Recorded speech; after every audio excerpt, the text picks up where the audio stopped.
Débutons cette rétrospective à Kinshasa où l'OIM a remis au PDDRCS des matériels informatiques et des communications afin de renforcer la visibilité et la communication de ses actions dans le cadre du processus de paix et de stabilisation dans l'Est de la RDC. Au nom du coordonnateur national du PDDRCS, le professeur Jean de Dieu Désiré Ntangantita, le coordonnateur national adjoint en charge de l'administration et finances, M. William Badikalo-Mouchi, a salué cet appui et encouragé les partenaires à intégrer davantage les volets communication dans leurs projets. Au Tanganyika, le 11 juin 2026, le comité technique provincial avait évalué les progrès du projet de soutien à la coexistence pacifique entre les ex-combattants et les communautés Toa et Bantou mises en œuvre sous la coordination du PDDRCS avec l'appui du PBF.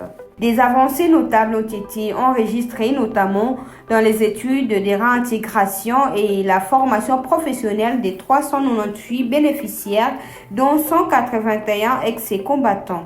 Les participants ont recommandé un renforcement de la présence des partenaires sur le terrain afin de consolider durablement la paix, la cohésion sociale et la réinsertion des ex-combattants. Passons en Ituri où le 11 juin 2026 à Eromou, le PDDRCS avec l'appui de l'Union européenne à travers l'OIM avait organisé un atelier de renforcement des capacités et de redynamisation du CCPAP. Cette activité a permis d'élargir la structure des 36 à 46 membres en intégrant davantage les chefs coutumiers, les femmes et acteurs de forces vives.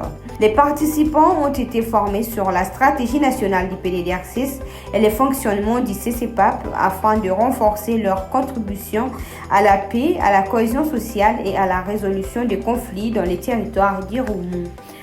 Au Nord Kivu, à Lubero, le PDDRCS avec l'appui des Search for Common Ground et Benefas Congo a organisé du 12 au 13 juin un atelier d'évaluation participative à travers le bulletin des scores communautaires. Les communautés ont salué les progrès réalisés en matière de désarmement, de réinsertion et de coexistence pacifique tout en proposant des améliorations pour renforcer l'efficacité des interventions.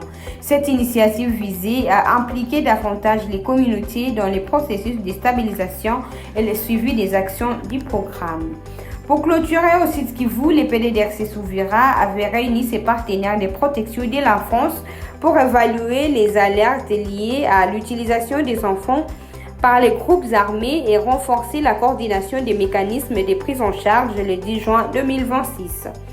L'organisation a réaffirmé son engagement à prévenir les recrutements des mineurs et favoriser leur intégration conformément aux lois nationales et aux instruments internationaux de protection de l'enfant.